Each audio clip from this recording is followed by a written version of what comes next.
Bos días a todos, amigos, dende o meu recuncho de Trevinca. Hoxe a quenda diste espazo das madrugadas corresponde a unha escritora que xa vai un tempo forma parte do noso grupo cultural Nós, a xente do redor. Rosa Inés Andrade nos demostra a súa destreza literaria nesta ocasión no número 20 da nosa revista, na que regálanos un fermoso panegírico adicado a un persoeiro moi recordado por todos os que formamos parte diste mundo cultural que faleceu o pasado ano dun xeito insospeitado.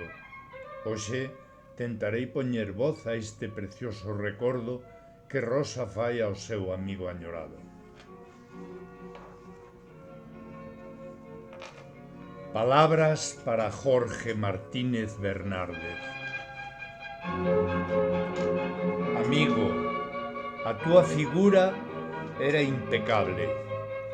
O brillo do teu cabelo albergaba o sol, os xestos do teu rostro denotaban sinceridade, expoñían a túa ledicia, entusiasmo e gratitude, optimismo, melancolía e tristeza.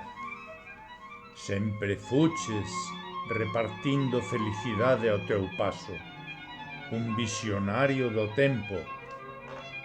A meteoroloxía foi un dos teus amores, debuxabas estrelas no ceo da noite, amencías co cantar dos paxaros, fuches un soñador de esperanzas.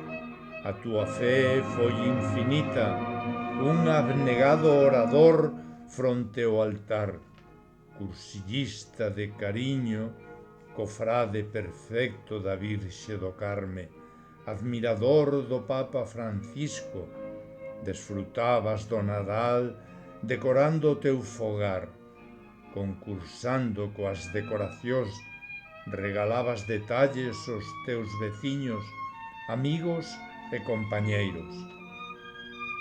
En 2025 ganaches o primeiro premio de casa mellor decorada de Santa María de Reza.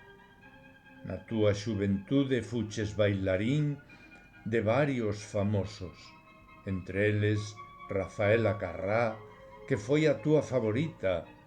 Adicácheslle como español o teu tempo na Armada, sendo mariño e secretario dos seus buques.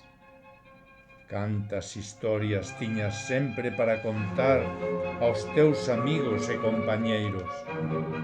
Outra das túas tarefas foi a hostelería, na que dedicaches moitos anos. Tendo o teu local en Bilbao, un día regresaches a Valenza, no concello de Barbadás, onde cuidache dos teus pais, estudiaches cursos de finanzas, docencia, turismo e informática. Coñecímonos no curso de microempresas. Querías que puxéramos un café cultural. Formache parte do grupo de Nós, a xente do redor e compañeiro nos meus sonos de escritura. No círculo poético recitaches en galego. Orixe paterna e materna ourensá levouche a amar esta lengua romance.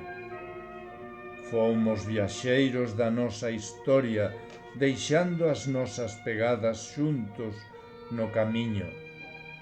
A través dos nosos ollos vimos lugares que deslumbraban a nosa alma, abrían a nosa curiosidade de coñecer este mundo xuntos, vivindo o amor pola arte e a arquitectura. Coñecimos persoas que arranxaron as nosas vidas, deixándonos frases e experiencias vividas. Derramei tantas bágoas pola túa partida, os meus ollos tornaron vermellos en diferentes momentos e vano facer indefinidamente a través do tempo.